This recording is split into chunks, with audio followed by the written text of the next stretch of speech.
The late August heat in Atlanta was oppressive, the kind of heavy, suffocating warmth that clung to the skin and blurred the horizon.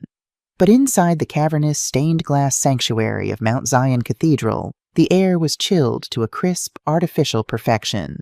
It was a fitting temperature for the farewell of Marcus Vance, a man who had ruled Atlanta's luxury real estate empire with the same cold, calculating precision. In the first pew, separated by a deliberate, agonizing foot of space from the rest of the family, sat Eleanor Vance. At 65, Eleanor possessed a beauty that time had not diminished, but rather distilled into something formidable. She was dressed in a tailored, jet-black St. John knit suit, her posture as rigid and straight as the mahogany pews. A wide-brimmed mourning hat cast a veil of fine black netting over the upper half of her face, obscuring her eyes but highlighting the sharp, dignified cut of her cheekbones and the tight line of her mouth. She wore a single strand of South Sea pearls, a gift from Marcus on their 20th anniversary. They rested heavy against her collarbone, feeling more like a chain today than a tribute. For 40 years, Eleanor had been the quiet force behind the Titan. She had been the woman who remembered the birthdays of ruthless city councilmen, the hostess who smoothed over Marcus's abrasive edges at elite Buckhead charity galas, and the only person who knew the terrifying depth of his night terrors.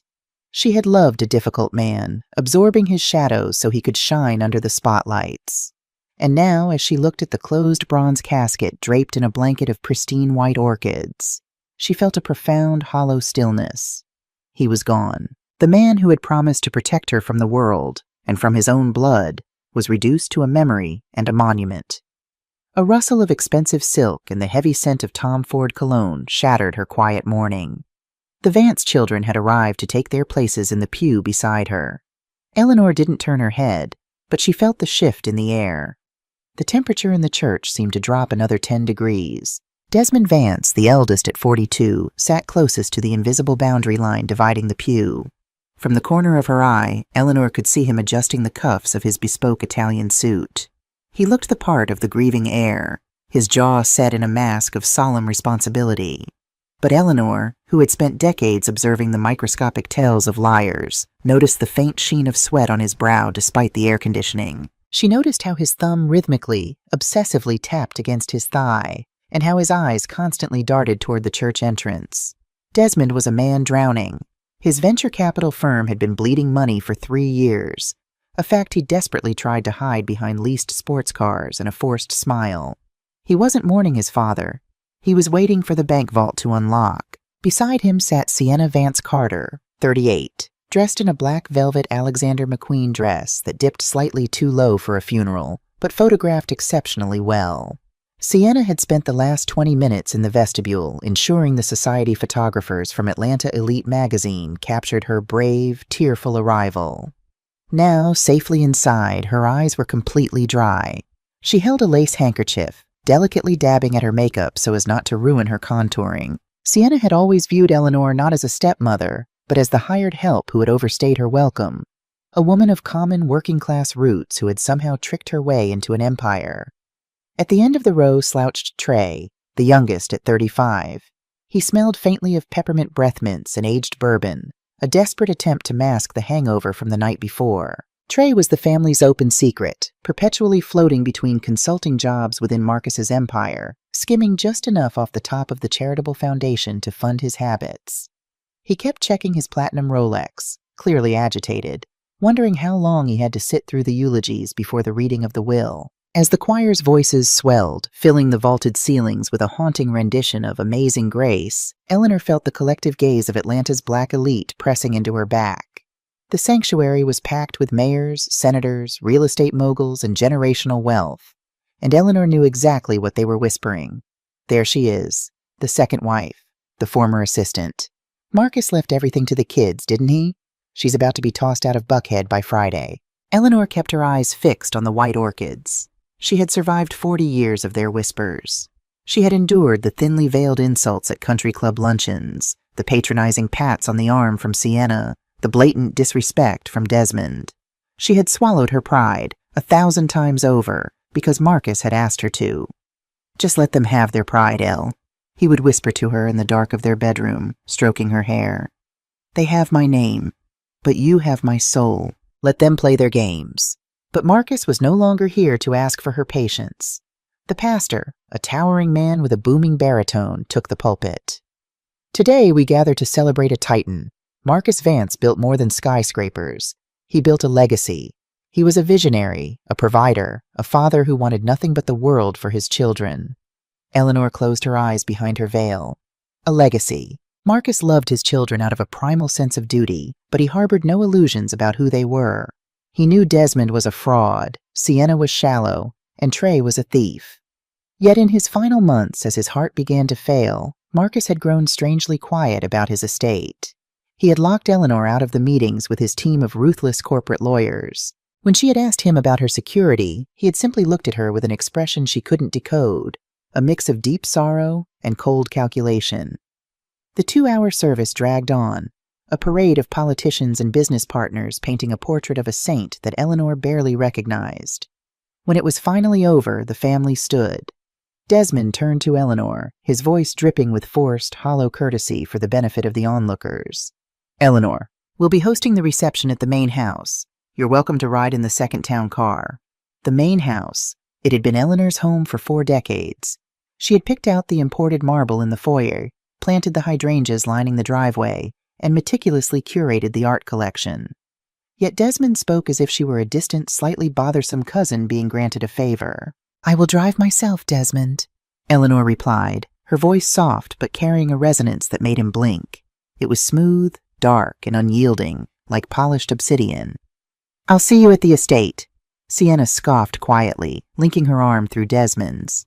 "Suit yourself. Just don't be late. The caterers need direction, and you're so good at managing the staff." It was a deliberate, stinging reminder of Eleanor's past as an assistant. Eleanor didn't flinch. She simply nodded, adjusting her veil. "I always make sure everything is exactly where it belongs, Sienna." 3 hours later, the Vance estate in Buckhead was swarming with guests. The sprawling 3-story brick Georgian mansion buzzed with the clinking of crystal glasses and the low hum of networking masked as condolences. Eleanor stood near the grand staircase, a silent observer in her own home. She watched as Desmond held court in Marcus's mahogany-paneled study, pouring his father's $500 Macallan Scotch for potential investors, already acting as the reigning king. She watched Sienna posing near the grand piano, accepting sympathies while simultaneously criticizing the floral arrangements to her friends. They were vultures, circling a carcass they believed was already theirs.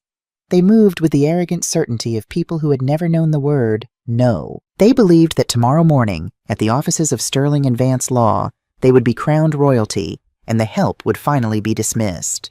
Eleanor turned her gaze to a large, oil-painted portrait of Marcus hanging above the fireplace. His painted eyes seemed to follow her, holding that same enigmatic, secretive glint he had in his final days. A quiet, terrifying calm settled over Eleanor's heart. She didn't know what tomorrow's reading of the will would bring. She didn't know how deep Marcus's betrayal might run, or if he had truly left her to the mercy of these wolves. But as she watched Trey sneak a silver cigarette case into his jacket pocket, stealing from his own dead father's desk, Eleanor made a silent vow. She would not break.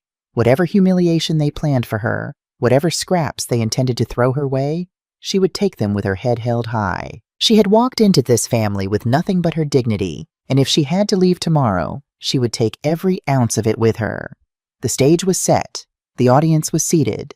The Vance children thought they had already won the war, completely unaware that the real battle hadn't even begun. The law offices of Sterling, Vance, and Associates occupied the top 3 floors of a shimmering glass high-rise in Midtown Atlanta. The boardroom on the 42nd floor offered a panoramic, commanding view of the city skyline, a visual reminder to everyone who entered of exactly how much power Marcus Vance had wielded. At 10 a.m. sharp on a Tuesday, the room was thick with a silence so dense it felt suffocating. Eleanor sat at the far end of the sprawling, polished mahogany table. She wore a tailored charcoal gray suit, her posture impeccable, her hands resting calmly in her lap. Across from her sat the Vance children. They had abandoned the somber black of the funeral. Desmond wore a crisp navy pinstripe suit, his leg bouncing with nervous, predatory energy. Sienna was draped in an emerald green silk blouse, idly checking her diamond-studded Cartier watch. Trey slouched in his leather chair, nursing a cup of black coffee, his eyes bloodshot but wide awake. At the head of the table sat Arthur Sterling, Marcus's oldest friend and the senior partner of the firm. Arthur was a silver-haired, distinguished man who had always treated Eleanor with genuine respect. But today, Arthur looked physically ill. He shuffled the thick stack of cream-colored, watermarked parchment before him, unable to meet Eleanor's eyes. "Thank you all for being here," Arthur began, his voice lacking its usual courtroom authority. He cleared his throat. "I want to preface this by stating that Marcus was of exceptionally sound mind when he drafted this final iteration of his will 6 months ago. The language is explicit. He insisted on drafting certain clauses himself." Desmond leaned forward, steepling his fingers. "Let's just get to it, Arthur. The market opens in an hour, and we have the transition of the board to manage." Arthur adjusted his reading glasses. "Very well. I will skip the boilerplate legalities and move directly to the division of the primary estate." For the next 20 minutes, Arthur read off a staggering inventory of wealth. Desmond was granted the controlling voting shares of Vance Holdings and a commercial real estate portfolio valued at $40 million. Sienna was awarded the liquid investment accounts, an offshore trust, and the deed to a luxury condo in Paris. Trey, to his visible relief, received a multi-million-dollar discretionary trust fund. With every asset distributed, the air in the room shifted. The Vance children sat taller, their expressions shifting from anticipation to blatant, intoxicating vindication. They exchanged knowing, triumphant glances. They were finally out from under their father's shadow, holding the keys to the kingdom. Eleanor remained perfectly still. She didn't care about the company shares or the Paris condo. She cared about her home. She cared about the security Marcus had sworn to her under the darkness of countless nights. Arthur stopped reading. The boardroom fell dead silent. He took a slow, labored breath, finally looking down the length of the table at Eleanor. The profound sorrow in his eyes made Eleanor's chest tighten. "Now," Arthur said softly, his voice trembling slightly. To the matter of the primary residence in Buckhead and the provisions for Eleanor Vance, Sienna stopped checking her watch. Desmond stopped bouncing his leg. They leaned in, smelling blood. "I am required by law to read this verbatim," Arthur said apologetically. He looked down at the paper. "To my wife, Eleanor Vance. For 40 years you have resided in my home, enjoyed the unparalleled fruits of my labor, and lived a lifestyle of extreme privilege that far exceeded your original station in life." The words hit Eleanor like a physical blow to the sternum. Original station in life. He was reminding everyone that she had been his assistant. He was reducing 4 decades of devotion, sacrifice, and love to a transactional ledger. Arthur swallowed hard, continuing, "I believe that you have been more than adequately compensated for your companionship and your management of my domestic affairs. Therefore, it is my final decree that the primary estate in Buckhead is to be transferred immediately to my biological daughter, Sienna Vance Carter." Sienna let out a sharp, breathless gasp of delight, covering her mouth in mock surprise. "Furthermore," Arthur read, his voice dropping to a harsh whisper, "Eleanor is to vacate the Buckhead premises no later than 30 days from the reading of this will. She is entitled to her personal clothing and the jewelry gifted during our marriage.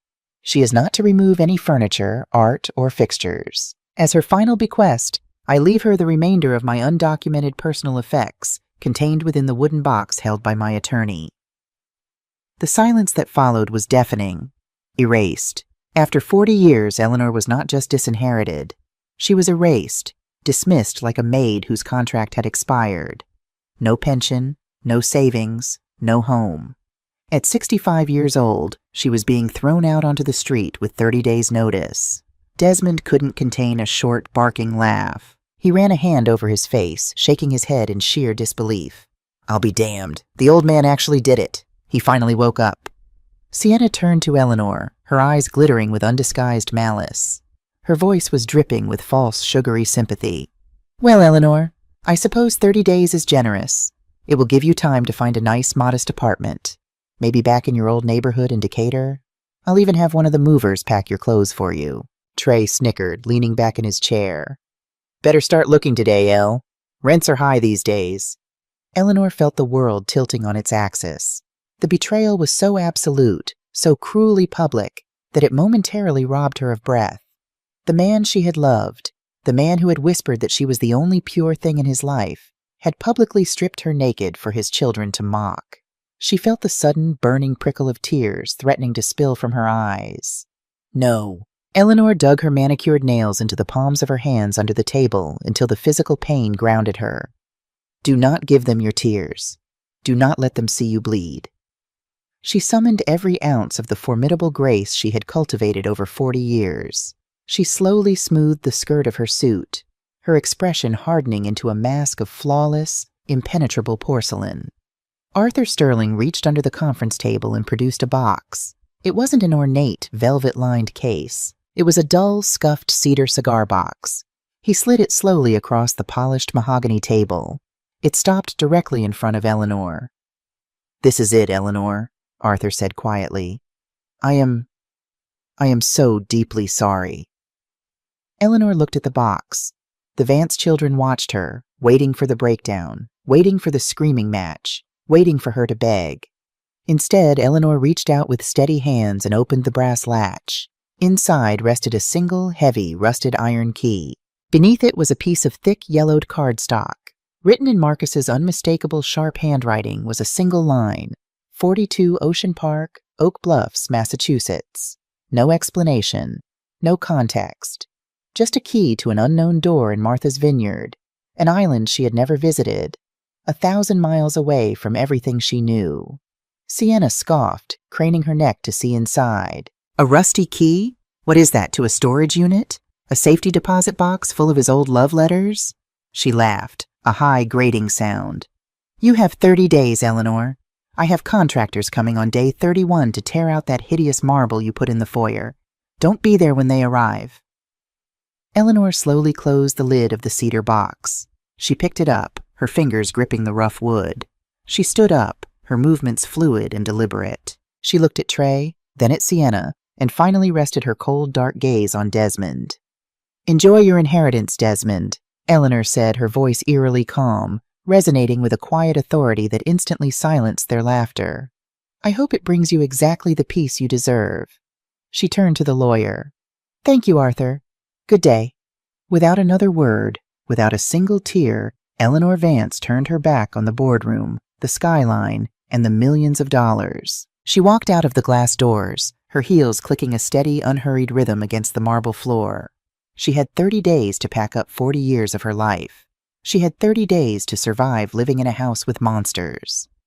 But as she rode the elevator down to the lobby, clutching the cedar box to her chest, the shock began to recede, replaced by a deep, simmering ember of survival. Marcus had betrayed her, yes, but Marcus never did anything without a reason, and as long as she had breath in her lungs, she was going to find out why.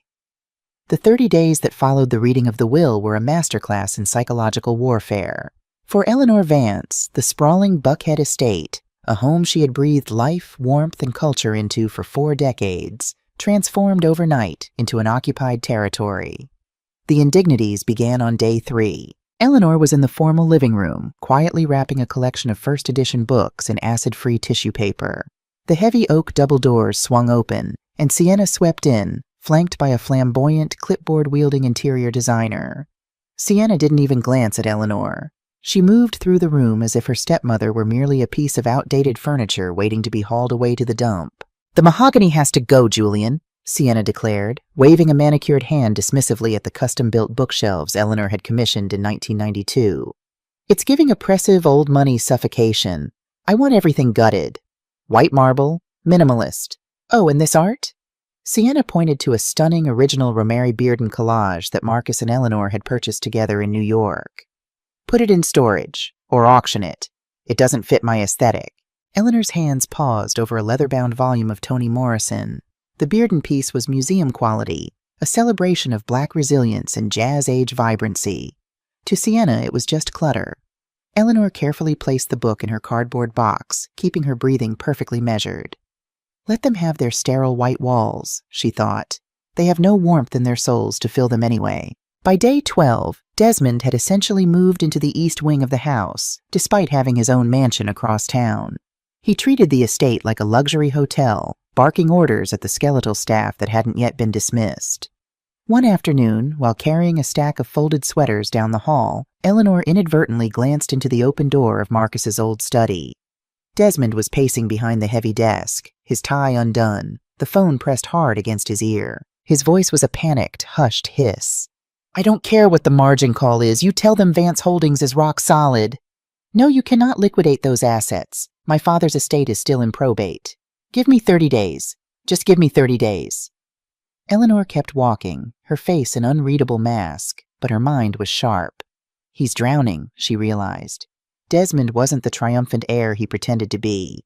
He was a desperate man standing on a trap door, waiting for the rope to snap. Trey was perhaps the most pathetic of the three.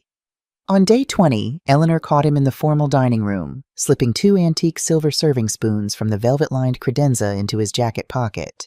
When he saw her standing in the doorway, he froze like a deer in headlights. "Taking souvenirs, Trey?" Eleanor asked, her voice smooth and chillingly calm. Trey flushed a deep, angry red, puffing out his chest to overcompensate for his embarrassment. "It's my house now, Eleanor. I can take whatever the hell I want. You should focus on packing your cheap clothes instead of policing my property."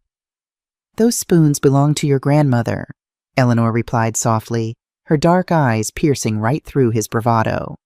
"She polished them every Sunday. It's a shame you'll pawn them for a fraction of what her memory is worth." She turned and walked away, leaving him standing there, suddenly looking very small in the massive, echoing room. The most agonizing moment, the true test of Eleanor's legendary composure, came on day 28. Behind the mansion lay Eleanor's sanctuary, an expansive, glass-enclosed greenhouse and a meticulously curated rose garden. She had spent decades cultivating rare black baccarat roses, their petals so dark they looked like velvet dipped in Cabernet. It was the only place where she didn't have to be the perfect hostess or the vigilant wife.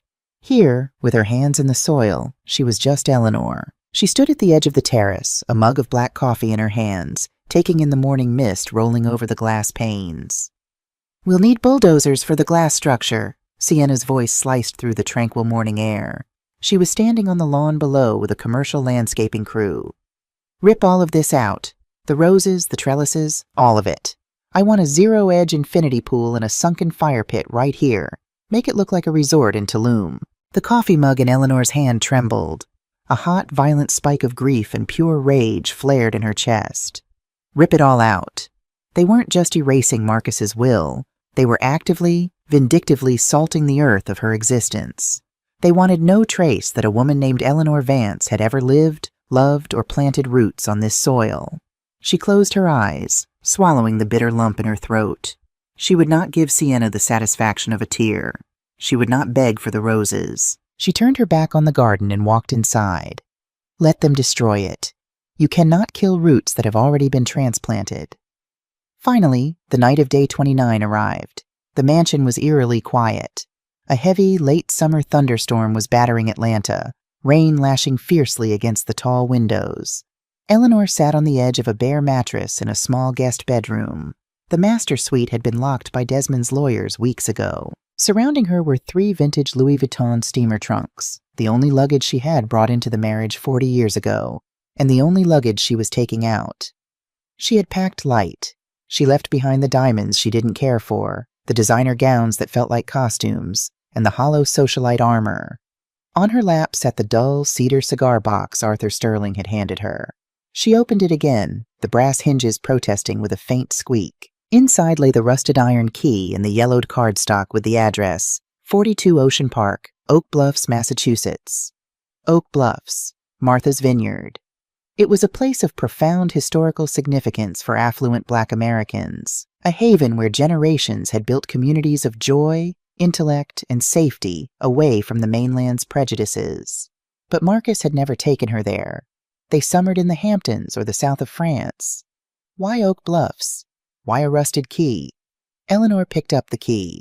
It was heavy, cold, and entirely out of place for a man who demanded everything be polished and new. She looked down at the empty box. Marcus was a man of infinite complexities. He was a chess player who thought 5 moves ahead. He never did anything carelessly. He wouldn't have used a deep cedar box just to hold a single piece of paper and a key. Her brow furrowed. She pressed her thumbs against the green felt lining the bottom of the box. It felt soft, normal. But then she ran her manicured thumbnail along the inner seam where the felt met the cedar wood. There, a microscopic gap. Eleanor's heart began to beat a sudden, frantic rhythm against her ribs.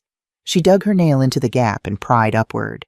With a soft, yielding pop, the false bottom of the box lifted away. Eleanor gasped, the sound swallowed by a crack of thunder outside. Hidden beneath the felt was a heavy, solid silver money clip tarnished with age. Folded beneath the clip was a letter, written on Marcus's personal, thick cotton stationery.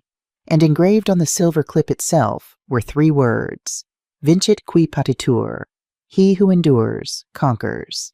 It was the phrase Marcus used to whisper to her when the society wives were particularly cruel, or when the pressures of his empire threatened to crush them both. With trembling hands, Eleanor unfolded the letter. The handwriting was sharp, hurried, but unmistakably his. Mael, if you are reading this, you have survived the 30 days. I know the agony I have put you through. I know the humiliation you endured at the hands of my children. Forgive me, my love, for I had to make it look real. I had to let them believe they had won the war, so they would blind themselves to the trap I have set for them. Desmond, Sienna, and Trey are vultures. If I had left you the estate, they would have tied you up in probate court for a decade. They would have bled you dry with lawyers, contested my sanity, and destroyed your peace. So I gave them exactly what they wanted, an illusion of wealth wrapped in razor wire. Let them celebrate their iron cage. They have inherited a decaying empire of debt, restrictions, and historical preservation laws that will slowly crush them. But you, my queen, I leave you the only thing that actually matters. The key in this box opens the door to 42 Ocean Park. It is not part of my estate. It never was. I bought it 40 years ago, the year we were married, and it has been in your name ever since. It is untouchable. It is yours. Go to the vineyard. Open the door. Inside you will find my true legacy, and the arsenal you need to protect yourself if they ever try to come for you. I loved you in the shadows, Eleanor. Now step into the light. Forever, Marcus. A single tear, hot, heavy, and full of 40 years of vindication, slipped down Eleanor's cheek, splashing onto the heavy cotton paper. She covered her mouth, a breathless, magnificent laugh escaping her lips. It was a laugh of profound shock, of intense relief, and of dangerous awakening. Marcus hadn't erased her. He had shielded her. He had orchestrated the most brilliant, ruthless, legally binding revenge plot in Atlanta's history, and he had used his own death to spring the trap. Eleanor wiped the tear from her cheek.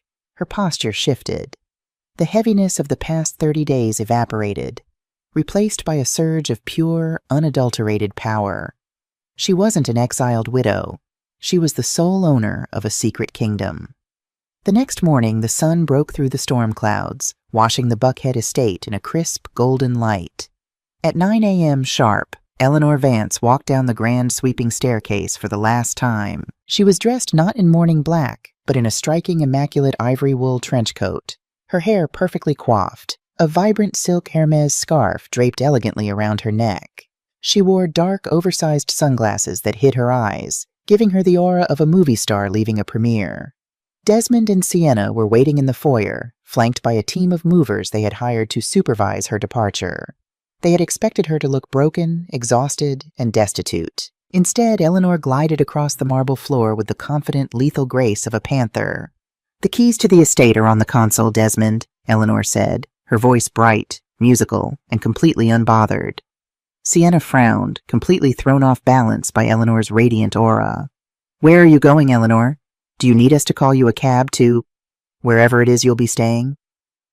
Eleanor paused at the heavy mahogany front doors. She turned back, looking at the 2 arrogant heirs standing in the foyer of a house that was about to become their financial tomb.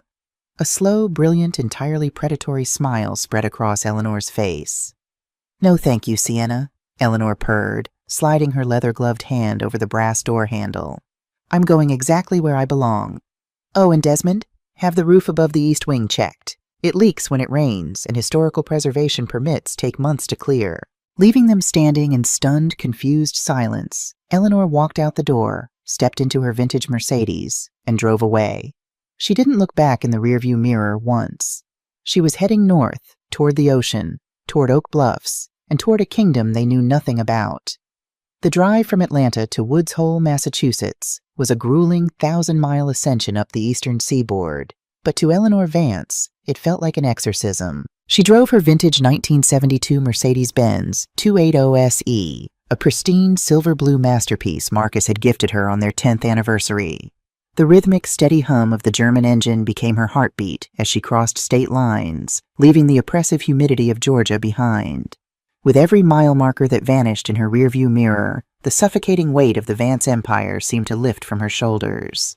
She didn't listen to the radio. The silence inside the leather-lined cabin was a luxury she hadn't afforded herself in decades. In Atlanta, silence was dangerous. It meant someone was plotting. But out here, on the open stretch of Interstate 95, silence was a canvas. She replayed the words of Marcus's hidden letter in her mind 100 times. I had to let them believe they had won the war, so they would blind themselves to the trap I have set for them. He had played the ultimate game of chess, using his own death as the opening gambit. He had weaponized his children's greed against them. But more importantly, he had shielded her. By the time Eleanor drove her Mercedes onto the Steamship Authority ferry at Woods Hole, the air had changed. The thick, sweet southern heat was replaced by the crisp, briny bite of the Atlantic Ocean. Eleanor stood on the upper deck of the ferry, the wind whipping at her ivory silk scarf, watching the coastline of Martha's Vineyard slowly materialize on the horizon. For affluent Black Americans, Martha's Vineyard, and specifically the town of Oak Bluffs, was not just a summer vacation spot.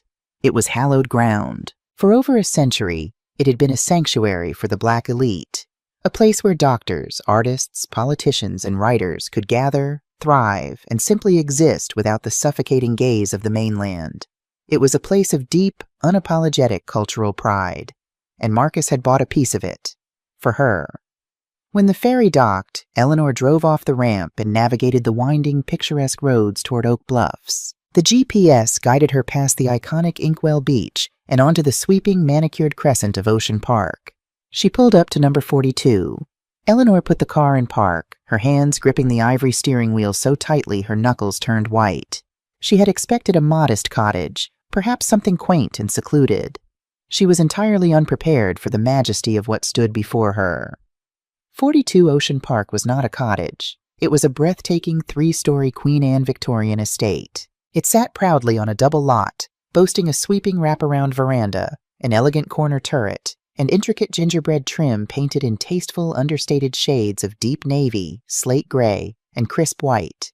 The lawn was impeccably manicured, bordered by lush, blooming hydrangeas that mirrored the colors of the sea just across the street. It wasn't abandoned. It wasn't decaying. It was vibrantly, defiantly alive. Eleanor stepped out of the car, the ocean breeze catching the hem of her trench coat. Her legs felt suddenly heavy, completely unmoored. She walked up the brick pathway, her heels clicking softly, and stepped onto the wide wooden porch. There were plush, navy-cushioned rocking chairs arranged to face the water, as if waiting for a conversation that was about to begin. She reached into her designer handbag and pulled out the rusted iron key. Her hand trembled as she slid it into the heavy brass lock of the ornate, leaded glass front door. Despite its rusted appearance, the key turned with a smooth, perfectly oiled click. The rust had been a disguise, just another layer of Marcus's brilliant deception to make Sienna and Desmond believe the property was worthless. Eleanor pushed the door open and stepped across the threshold. The air inside was not stale or dusty. It smelled faintly of beeswax, sea salt, and fresh lavender. Sunlight streamed through the stained glass transoms, casting colorful, dancing prisms across immaculate, wide-plank mahogany floors. "Hello?" Eleanor called out, her voice echoing softly in the grand foyer. There was no answer. She was entirely alone. She walked into the main living room, and the breath was instantly knocked from her lungs. Eleanor Vance, the woman who had not shed a single tear when she was disinherited, who had stared down her vicious stepchildren without blinking, finally broke. The house was a shrine. It was not a shrine to Marcus's ego, nor to the Vance real estate empire. It was a shrine to her, to them. The walls were adorned not with the cold, modern, minimalist art Sienna favored, but with museum-quality masterpieces celebrating their heritage. A breathtaking original painting by Jacob Lawrence hung above the stone fireplace. Across the room, a vibrant, sweeping canvas by Alma Thomas commanded the space. The furniture was elegant but inviting. Plush velvet sofas in deep sapphire, antique brass reading lamps, and Persian rugs that tied the room together with warmth. But it was the photographs that brought Eleanor to her knees. Arranged on the mantel, lining the hallways, and resting on the grand piano were dozens of silver-framed photographs. They weren't the stiff-posed society portraits from the Atlanta galas. They were candid, intimate moments captured over 40 years. There was a photo of Eleanor in 1986, laughing with her head thrown back, her hair wild in the wind on a boat. There was a photo of her in 1995, asleep in a wingback chair with a book resting on her chest. There was a picture of her hands, just her hands, kneeling in the dirt of her Buckhead rose garden. Marcus had seen her. While she thought she was hiding in his shadow, playing the invisible perfect wife, he had been watching her with the reverence of a man looking at the sun. Every unguarded smile, every quiet moment of peace, he had captured and brought here, to this secret sanctuary. Tears, hot and uncontrollable, spilled over Eleanor's eyelashes. She sank onto the velvet sofa, covering her face with her hands, and let out a sob that seemed to carry the weight of 40 years. She cried for the man she had lost, the man she hadn't fully understood until this exact moment. She cried for the agonizing 30 days she had just survived, and she cried out of sheer, overwhelming gratitude. She was safe. After a long time, the tears subsided. Eleanor wiped her face, feeling a profound, profound lightness in her chest. She stood up and began to explore the rest of her kingdom. The kitchen was fully modernized, stocked with high-end appliances and gleaming copper pots. The upstairs held 4 spacious bedrooms, all boasting panoramic views of the Atlantic Ocean. But it was the room at the end of the second-floor hallway that held the final piece of the puzzle. It was a study, modeled almost exactly after Marcus's study in Atlanta, but flooded with natural light from the turret windows. On the center of the massive oak desk sat a thick, leather-bound portfolio. Embossed in gold foil on the cover were 3 letters, EAV, Eleanor Ann Vance. She walked over to the desk, running her fingertips over the cool leather, and opened the cover. Inside, meticulously organized with tabs and perfectly typed summaries, was the architectural blueprint of her financial freedom. The first document was the original deed to 42 Ocean Park, dated June 1984, 3 months after their wedding. It was in her name alone. It was not a marital asset. It was a gift, legally isolated and completely insulated from the Vance estate. Behind the deed were the financial statements for a blind trust set up in Delaware. The trust held more than enough liquid capital to cover the property taxes, insurance, landscaping, and a local caretaker's salary for the next 50 years. Marcus had arranged for a local property management firm in Oak Bluffs to maintain the house, stock the pantry with non-perishables, and keep it ready for her arrival at a moment's notice. He had thought of absolutely everything. Eleanor turned to the last page in the portfolio. It was a handwritten note, penned in the same sharp script as the letter in the cigar box. "Welcome home, my queen. You spent 4 decades building a home for my children who did not deserve your grace. Now you have a home that deserves you. Rest now. The ocean air is good for the soul. But when you are ready, look inside the floor safe beneath the Persian rug. You will find the code is our anniversary." The estate in Atlanta was the illusion. What lies in that safe is the reality. Eleanor looked down at the beautiful, intricately woven Persian rug beneath her feet. The grief was gone, replaced by a sharp, electric thrill. Marcus had given her a sanctuary, yes. But Marcus was a warrior, and he knew that his children were scavengers.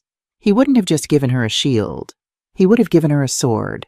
Eleanor stepped off the rug and knelt on the mahogany floor, ready to see exactly what kind of reality her husband had left buried in the dark. 2 weeks after Eleanor's departure, the illusion of the Vance Empire finally shattered. It began on a humid Tuesday morning at the Buckhead estate. Sienna Vance Carter stood on the expansive back lawn, dressed in designer activewear, a matcha latte in one hand and her phone in the other. She was ready to live-stream the demolition of Eleanor's prized greenhouse to her 70,000 Instagram followers. A yellow Caterpillar bulldozer idled on the grass, its diesel engine rumbling. But the operator wasn't moving. He was arguing with a man in a cheap tan suit holding a clipboard. "Excuse me?" Sienna marched across the lawn, her sharp voice cutting through the noise. "What is the delay?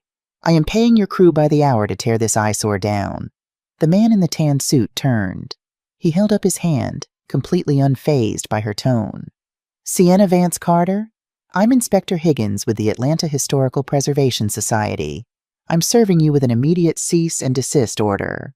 Sienna scoffed, flipping her hair over her shoulder. Historical preservation? This is private property. My father built this house 30 years ago. It's not a historical landmark. Actually, ma'am, it is, Higgins said, handing her a thick stack of legal documents stamped with a red city seal. Marcus Vance petitioned the city and state boards 2 years ago to have the entire estate, including the gardens and the original glass structures, designated as a Class A protected historical site. It was approved and finalized just weeks before his passing. Sienna stared at the paperwork, her perfectly manicured nails digging into the paper. What does that mean? It means you cannot alter, demolish, or renovate any exterior structure, nor modify the primary interior architecture without a 5-year review process from the board, Higgins recited smoothly. Furthermore, as the new owner, you are legally bound to maintain the property to its exact historical specifications. If you fail to do so, you face fines of up to $10,000 a day. And given the property's new tax bracket under this specific trust classification, your annual property taxes are estimated at $350,000, due by the end of the fiscal year. The matcha latte slipped from Sienna's hand, splashing across her white Balenciaga sneakers. She couldn't remodel it. She couldn't sell it without navigating a bureaucratic nightmare that would take years. And she owed $333,000 in taxes on a house she suddenly couldn't afford to keep. It wasn't a gift.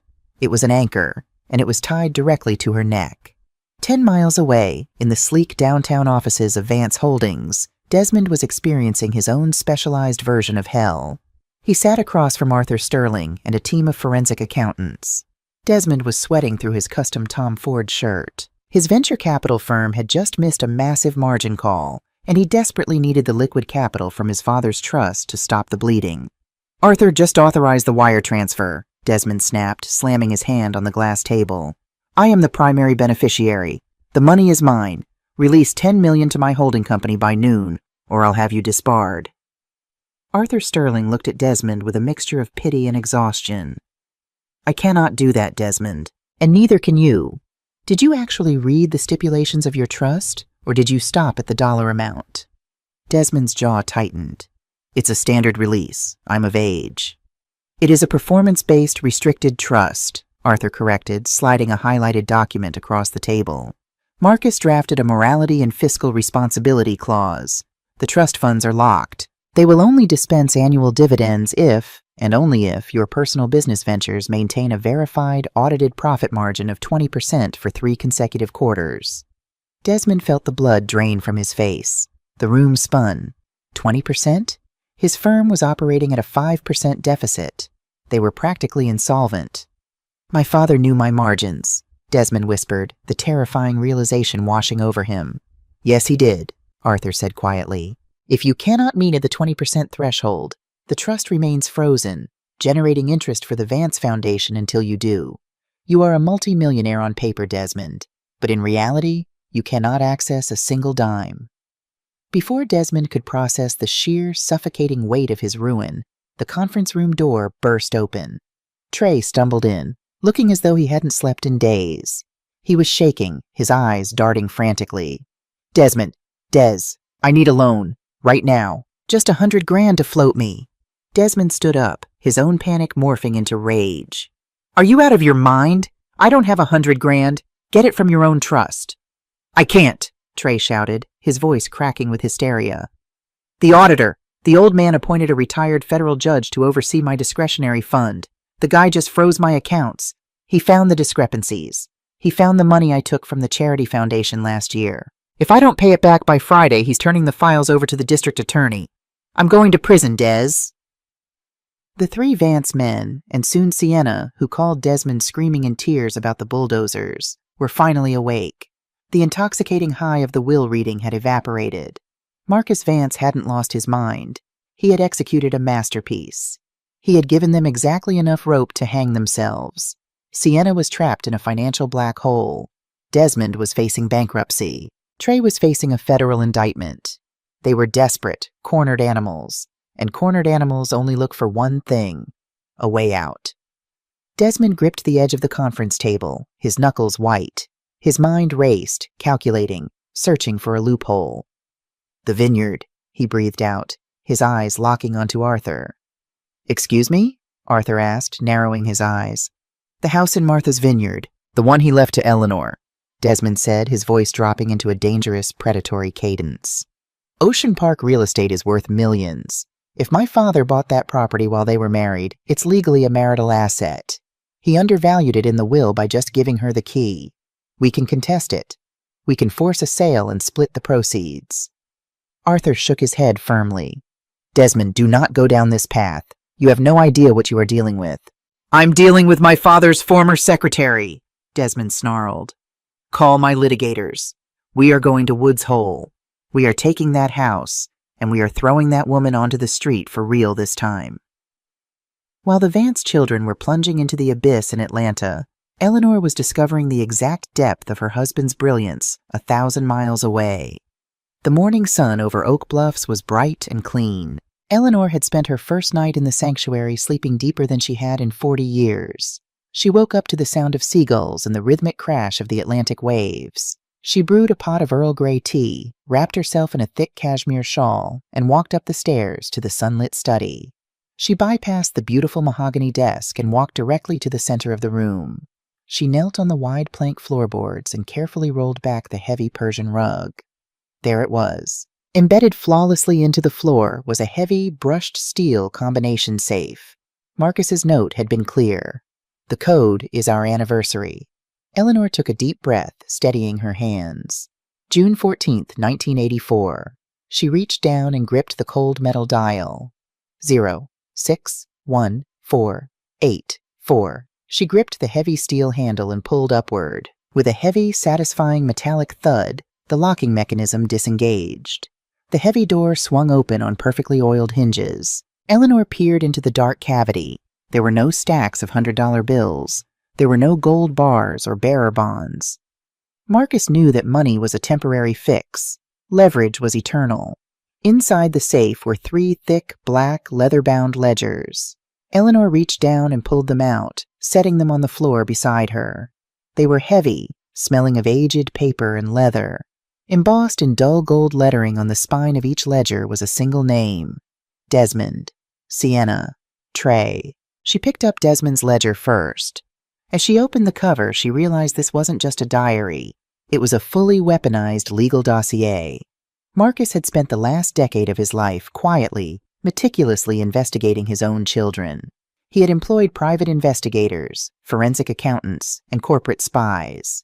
Every page was filled with bank statements, wire transfer receipts, and photographs.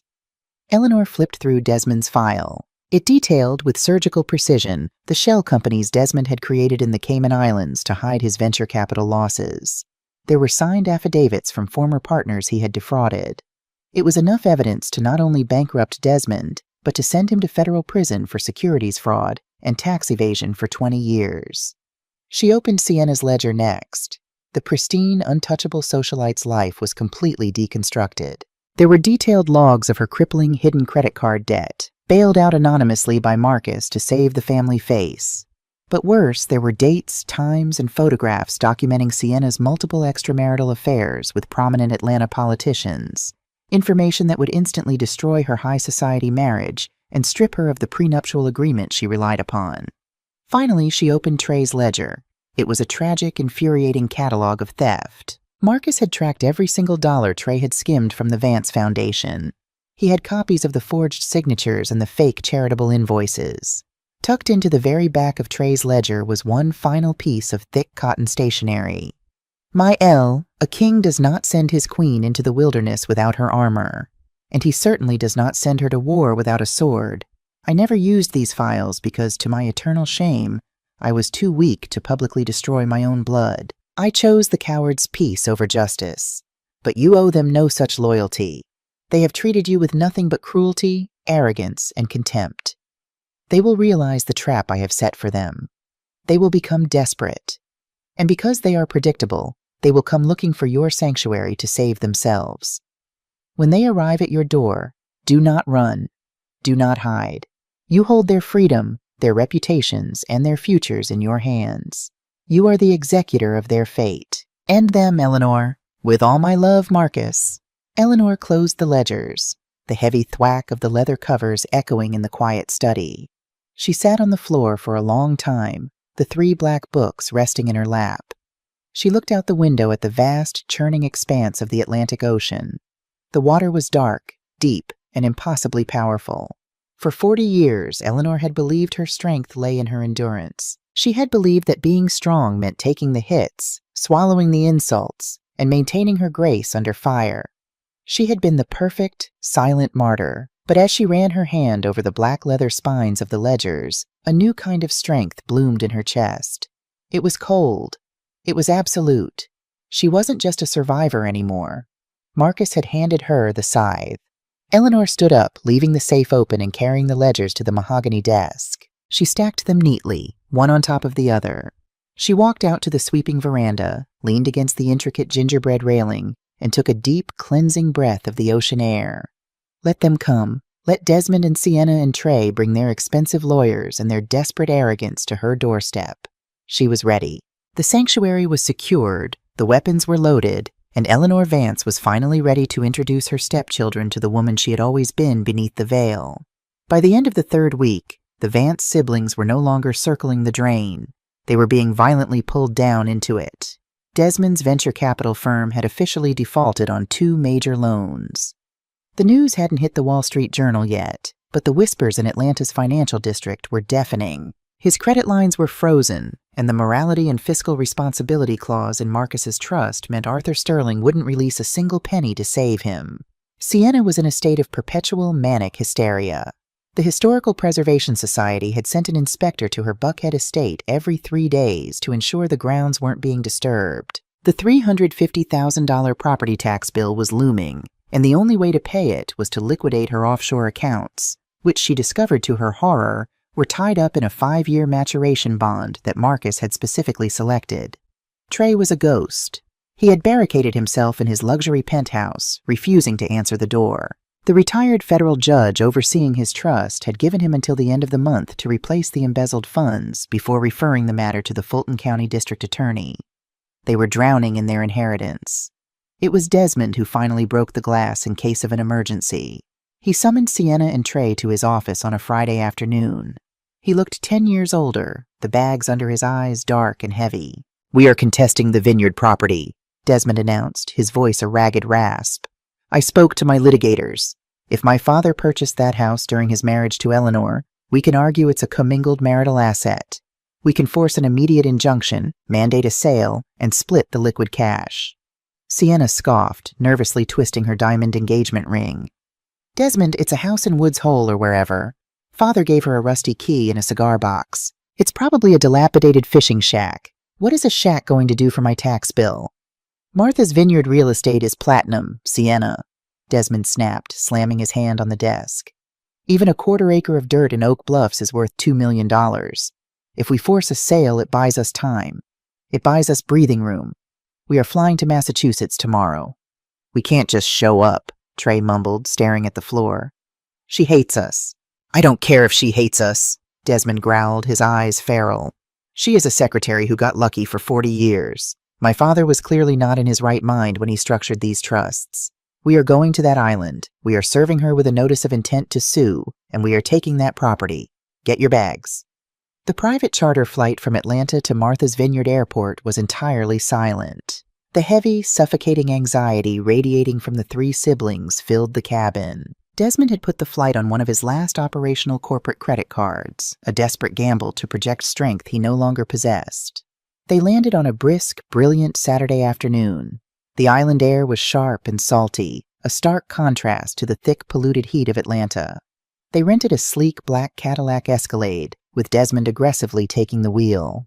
As they drove toward Oak Bluffs, the island revealed its quiet, historic wealth. There were no flashy, gaudy displays of new money. Instead, there were centuries-old stone walls, sprawling green properties, and a deep ingrained sense of legacy. For over 100 years, this specific enclave had been the ultimate summer sanctuary for the black elite, a place of immense cultural pride and fierce privacy. Sienna stared out the window, her lips curled in a slight sneer. "It's so quiet. Where are the country clubs?" "Focus, Sienna," Desmond muttered, gripping the steering wheel. The GPS on his phone glowed brightly, destination approaching in 0.5 miles. 42 Ocean Park. Desmond turned the Escalade onto the sweeping curve of Ocean Park. The vast expanse of the Atlantic Ocean opened up to their right, sparkling like crushed diamonds in the afternoon sun.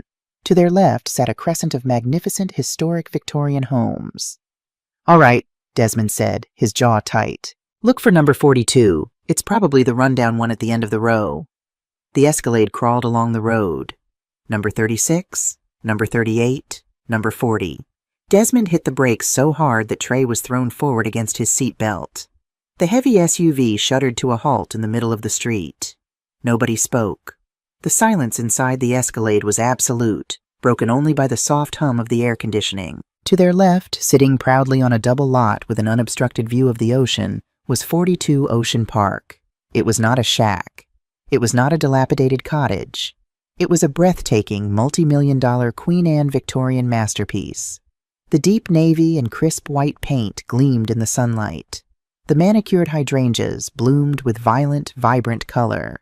The architecture was flawless, exuding a kind of generational old-world wealth that made Sienna's Buckhead estate look like a tacky, mass-produced replica. "No," Desmond whispered, all the blood draining from his face. "No, that's impossible. He couldn't have." "Desmond," Sienna breathed, her voice trembling as she stared at the corner turret and the sweeping wraparound veranda. That house is worth $8 million. Easily. Maybe 10. Trey let out a hollow, manic laugh from the back seat. "A rusty key." He gave her a rusty key in a cigar box, and he gave her a palace. The sheer scale of their father's deception crashed over them like a tidal wave. Marcus hadn't exiled Eleanor. He had crowned her. He had secured the most valuable, untouchable, historically significant asset in his entire portfolio and hidden it in plain sight, ensuring his children would never lay a finger on it until it was safely in her hands. "Get out," Desmond said, his voice shaking with a dangerous mix of panic and fury. He threw the SUV into park and shoved his door open. "Get out of the car. We are serving her the papers. Now." They stepped out onto the crushed gravel driveway.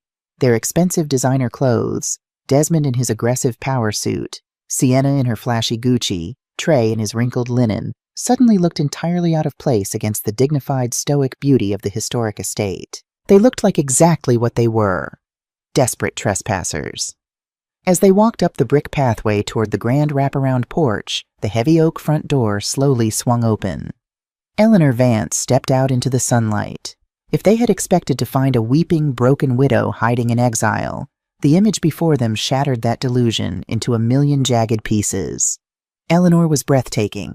The heavy, suffocating mourning clothes of Atlanta were gone. She wore a flowing, wide-legged set of cream-colored raw silk that moved like water in the ocean breeze. Her hair was worn natural, a stunning crown of silver and charcoal framing her sharp, beautiful features.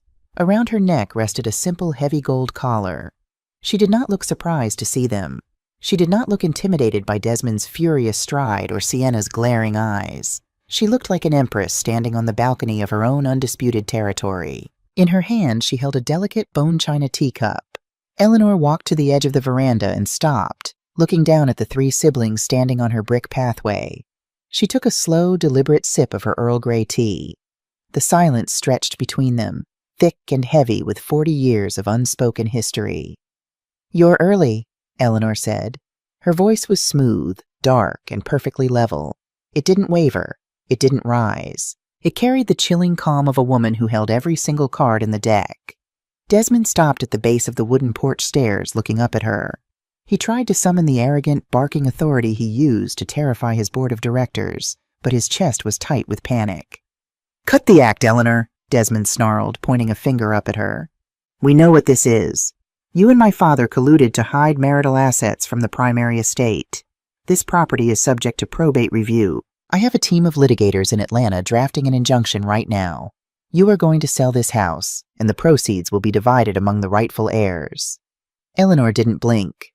She lowered her teacup, her dark eyes locking onto Desmond's with a gaze so cold it made him take a subconscious half-step back. "Desmond," she said softly, "you are standing on my grass. You are speaking to me in a tone that I no longer have any obligation to tolerate. And you are bleeding to death in a tailored suit." Sienna gasped, her hand flying to her chest. "How dare you speak to him that way? You were nothing before our father married you. You are a glorified maid living in a stolen house." Eleanor slowly turned her gaze to Sienna. The younger woman withered under the intensity of the look, her bravado evaporating in an instant. "I suggest," Eleanor commanded, her voice slicing through the ocean breeze like a blade, "that you come up these stairs, sit in those chairs, and speak to me with the respect that you have owed me for 40 years. Because if you do not, Desmond, I will let you bankrupt yourself in court.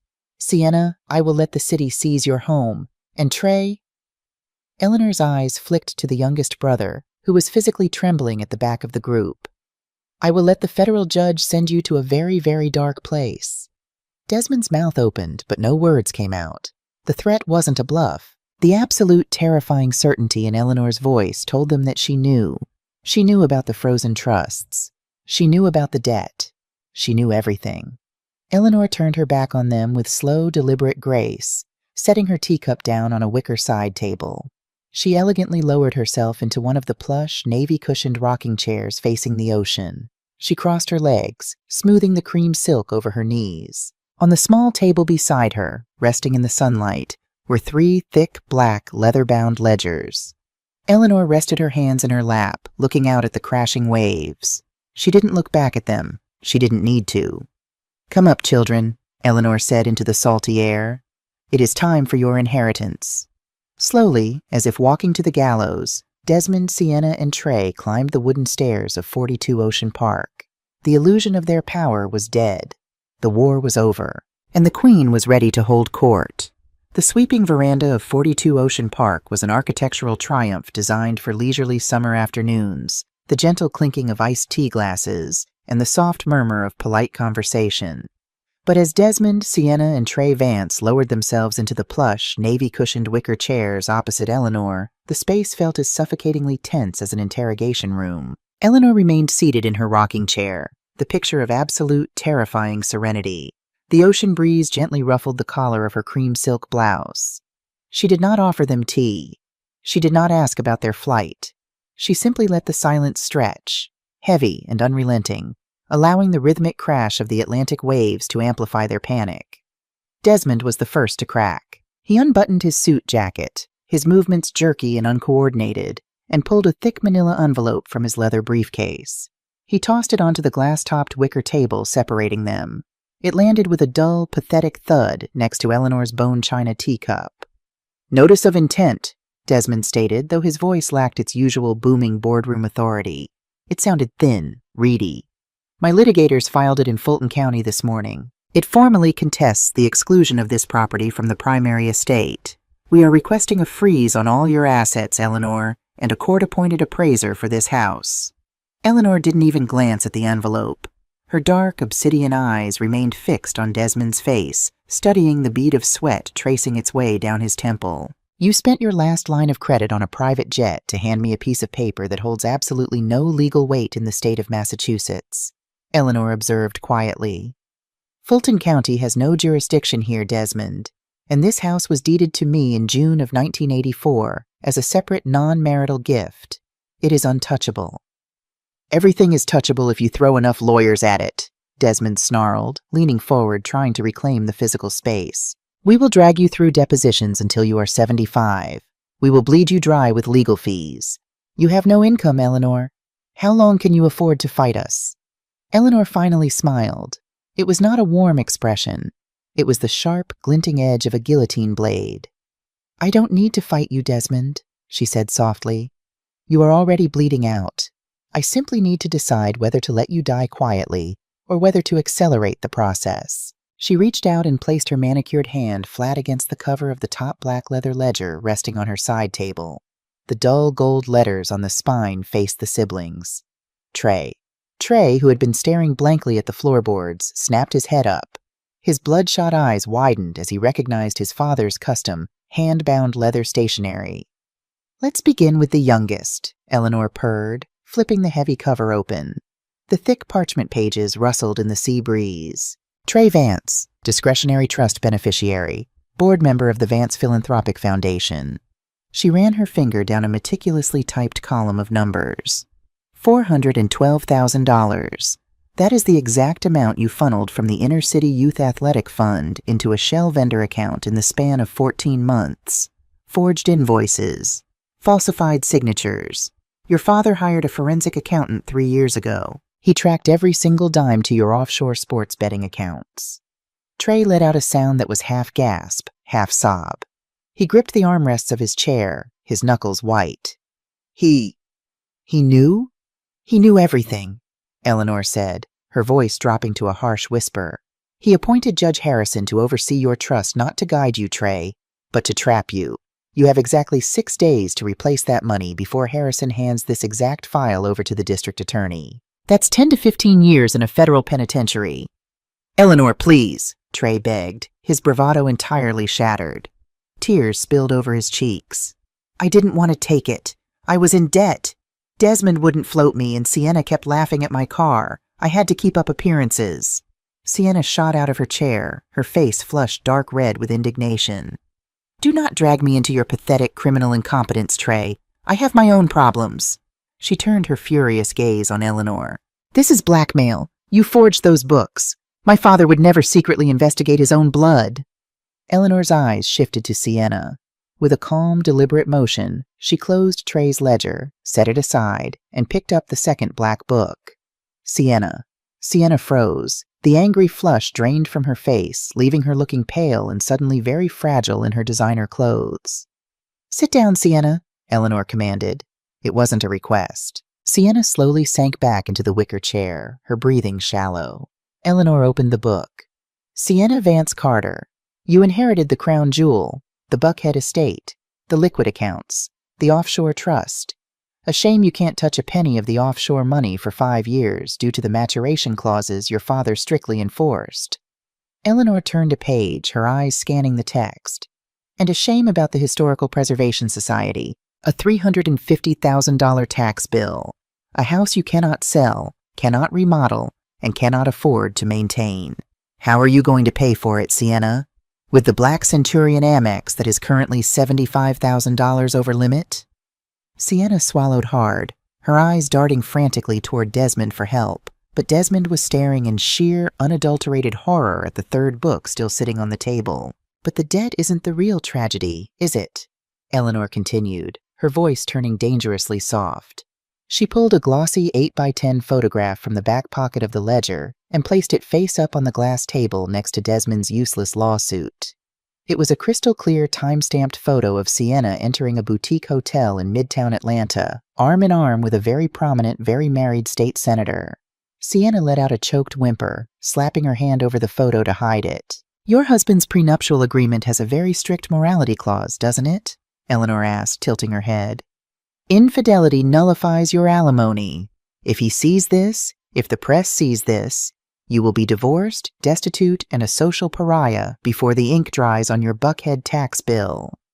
You wouldn't, Sienna whispered, tears ruining her perfectly applied contouring. Eleanor, I am a mother. My reputation. You did not care about my reputation when you paraded your contractors through my home, Eleanor replied, her voice turning to ice. You did not care about my dignity when you laughed at my eviction. You are a parasite, Sienna. Your father knew it, and he insured against it. Eleanor closed Sienna's ledger. The sharp thwack of the leather echoed like a gunshot. She picked up the final, thickest book. Desmond.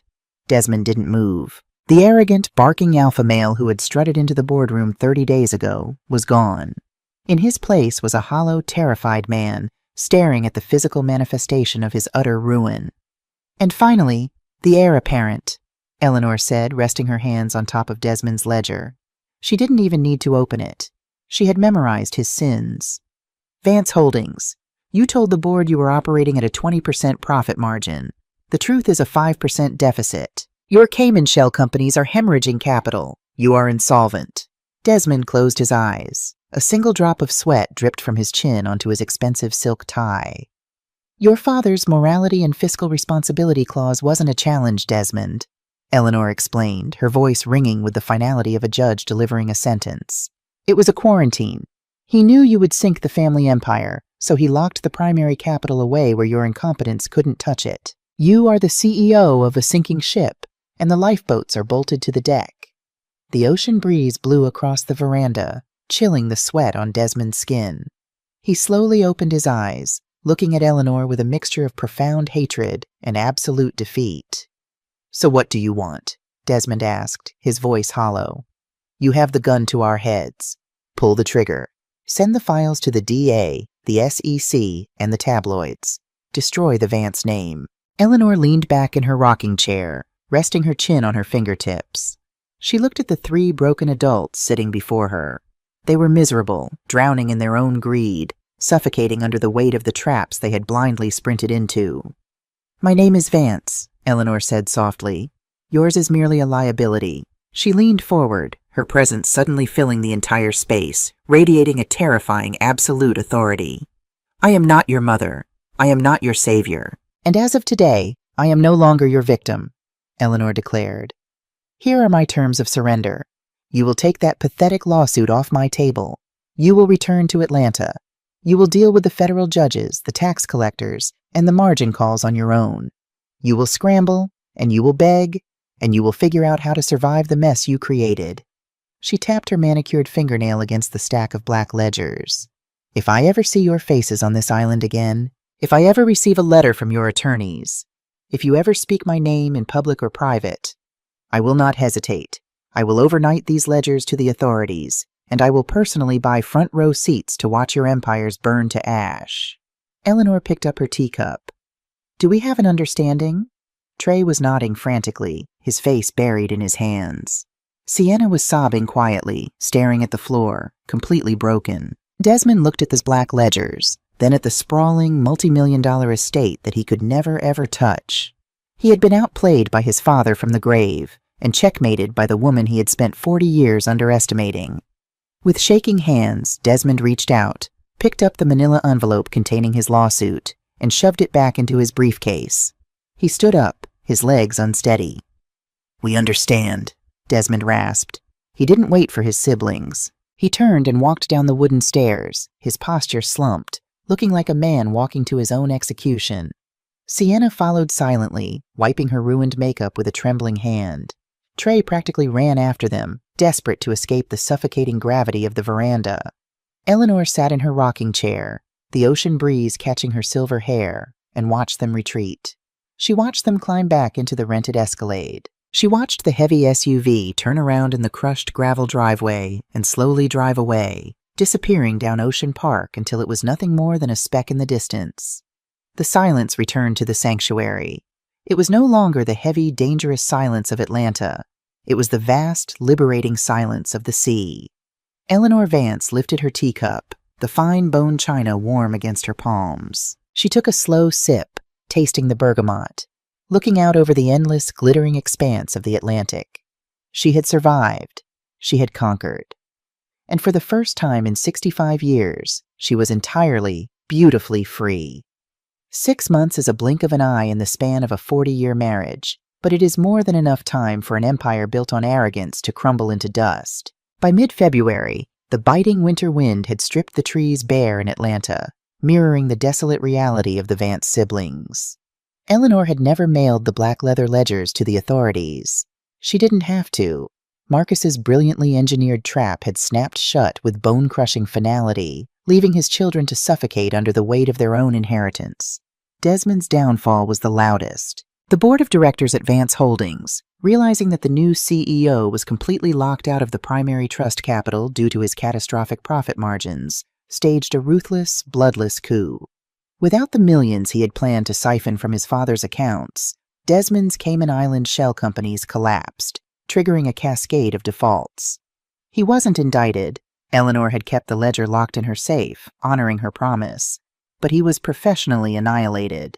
The board forced his resignation on a dreary Tuesday morning. Now, Desmond Vance, the man who had poured $500 scotch in his father's study and mocked his stepmother, worked as a mid-level acquisitions consultant for a rival firm. He drove a leased mid-size sedan instead of a Porsche. He sat in a cubicle with glass half walls under harsh fluorescent lighting, taking orders from men a decade younger than him. Every time he looked at his meager paycheck, he remembered the staggering millions sitting in a trust he would never ever be disciplined enough to unlock. He was a king exiled to the mailroom of his own life. Sienna's ruin was quieter, but infinitely more humiliating. The Buckhead estate had become her personal, freezing purgatory. When the massive custom HVAC system failed in early January, Sienna discovered the cruelest caveat of the Historical Preservation Society. Any repairs had to be completed by specialized, board-approved contractors using historically accurate materials. The quote was $80,000. Sienna didn't have $8,000. Her offshore trust remained firmly locked behind its 5-year maturation wall. Her husband, horrified by the sudden avalanche of property taxes and maintenance fines, had placed a hard freeze on their joint accounts. To keep the city from placing a lien on the property, Sienna had been forced to quietly auction off her designer wardrobe. She spent her days bundled in thick cashmere sweaters inside the freezing, echoing mansion, taking photos of her Birkin bags and Cartier watches to sell on luxury consignment websites. The zero-edge infinity pool she had planned to build over Eleanor's rose garden was nothing but a dead patch of frozen mud. She was a prisoner in a museum she couldn't afford, terrified to answer her ringing phone, knowing it was either a debt collector or another historical inspector. And Trey? Trey was perhaps the only one who learned the lesson Marcus had intended, though the curriculum was brutal. Terrified by Eleanor's chilling promise, Trey had completely liquidated his life. He sold his penthouse, his watches, and his sports cars at a massive loss just to scrape together the $412,000 he had embezzled. He paid it back to the Vance Philanthropic Foundation via a cashier's check, handed directly to a very unamused Judge Harrison. To ensure Trey never touched another dime of the charity's money, the judge restructured his discretionary trust. Trey was now mandated to work an entry-level, 40-hour-a-week administrative job at the very youth athletic center he had stolen from. If he missed a single shift, the trust was permanently dissolved. He spent his days sorting donated basketball jerseys and mopping the gymnasium floor, jumping at every shadow, knowing how close he had come to a federal cell. Marcus Vance had given his children exactly what they asked for, and it had utterly destroyed them. 1,000 miles away, on the shores of Martha's Vineyard, the brutal New England winter was beginning to yield to the crisp, promising thaw of early spring. For Eleanor, the last 6 months had not been a period of mourning, but an intense, beautiful process of molting.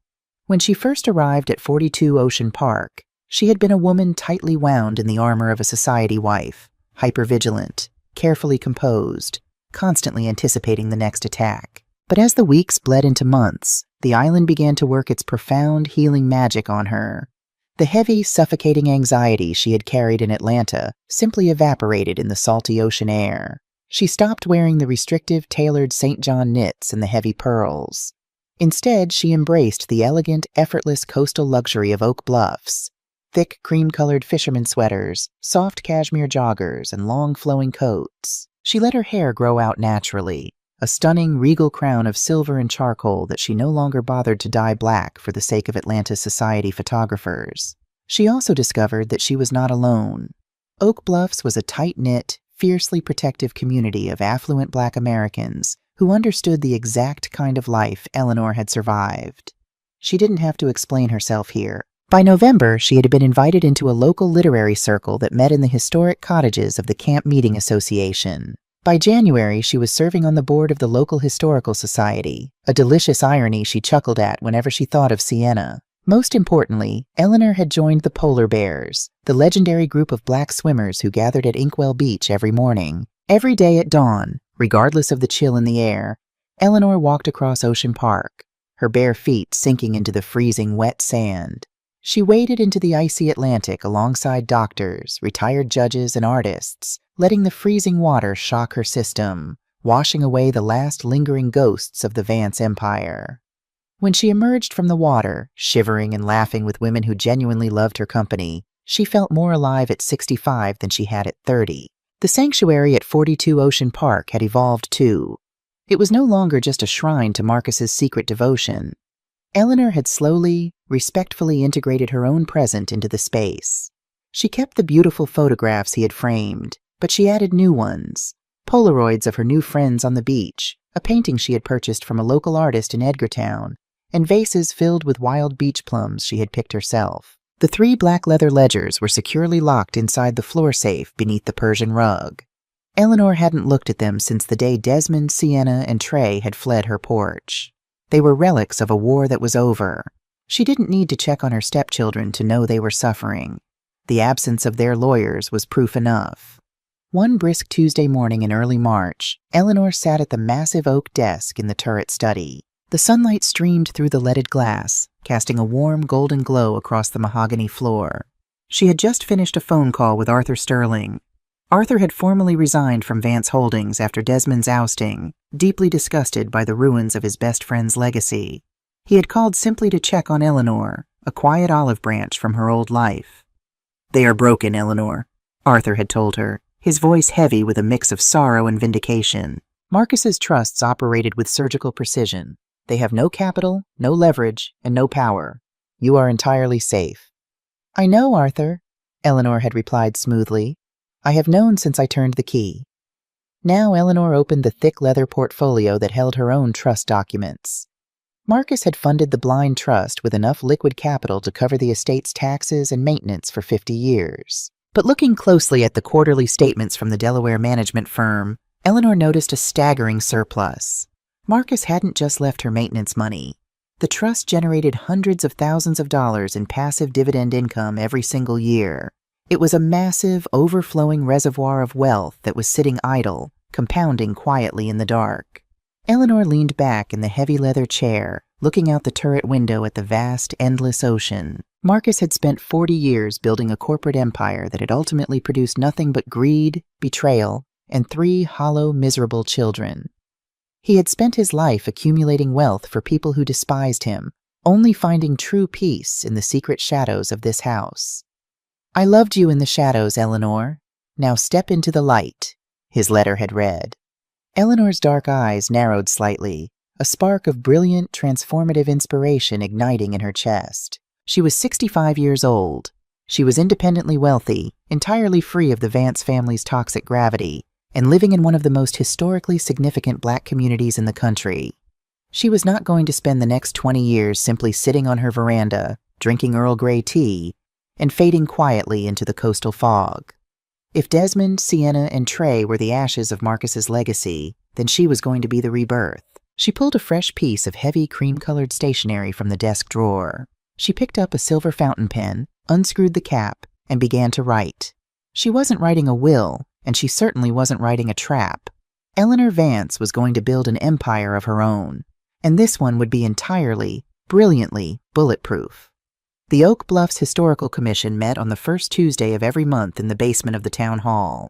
It was usually a quiet, bureaucratic affair, involving paint swatches, zoning disputes, and polite disagreements over the acceptable width of cedar shingles.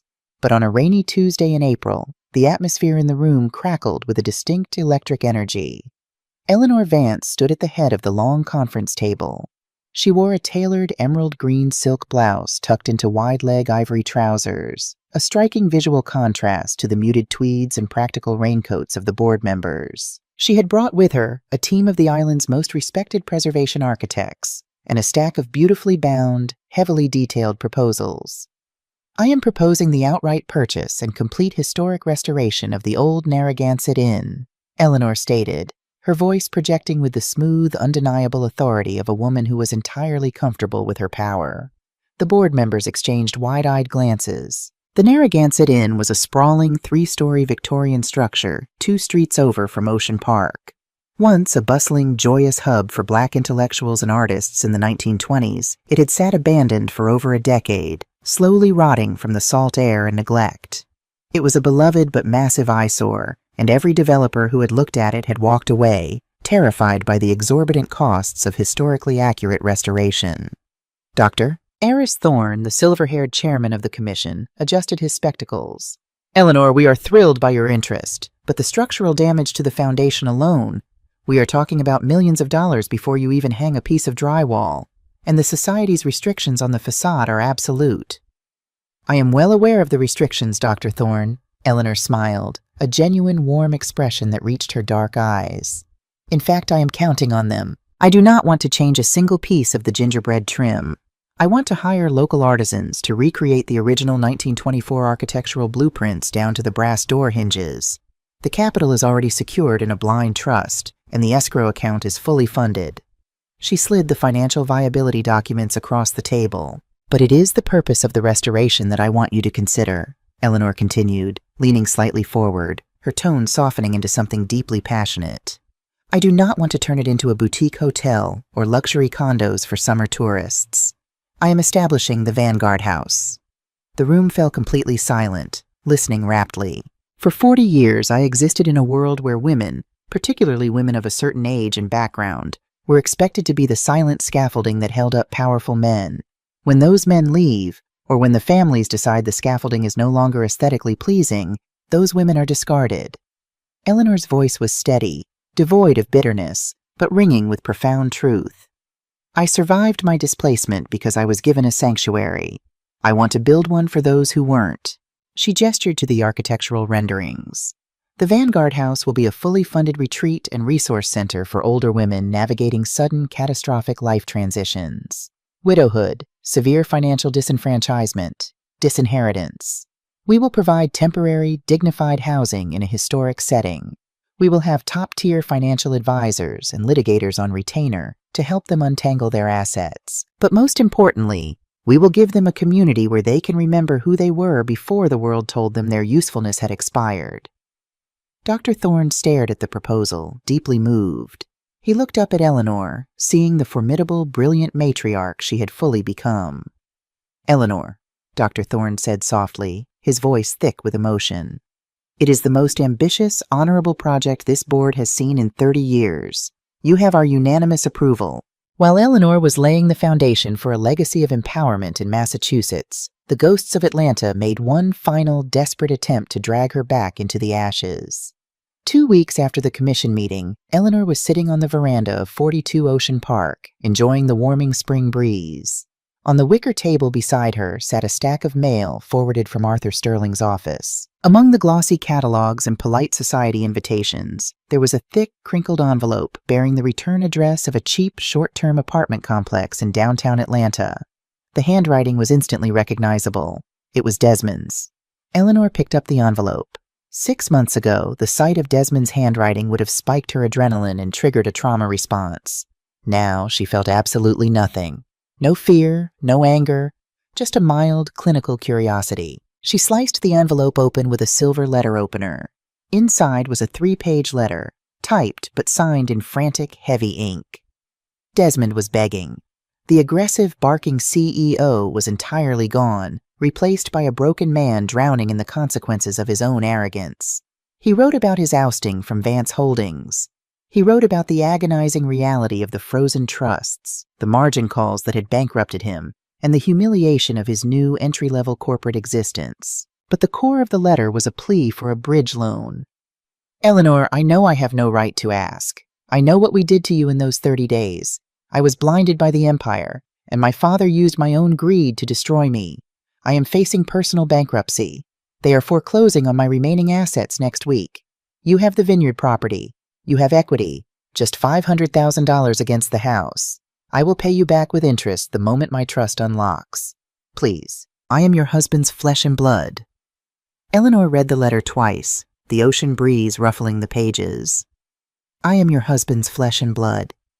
It was the ultimate manipulation, the exact kind of emotional blackmail Marcus had yielded to for his entire life. Marcus had bought their silence, funded their mistakes, and sacrificed his own peace, and Eleanor's dignity, to protect his flesh and blood. Eleanor placed the letter on the glass table. She looked at the sprawling, magnificent Victorian estate she now called home, paid for by the surplus funds of a man who had loved her, but who had been too cowardly to defend her while he lived.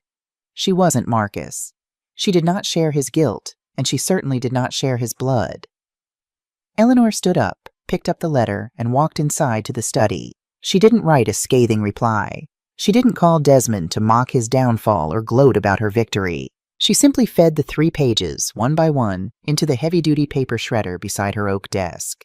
With a mechanical whir, the last desperate remnants of the Vance children were sliced into illegible ribbons of confetti.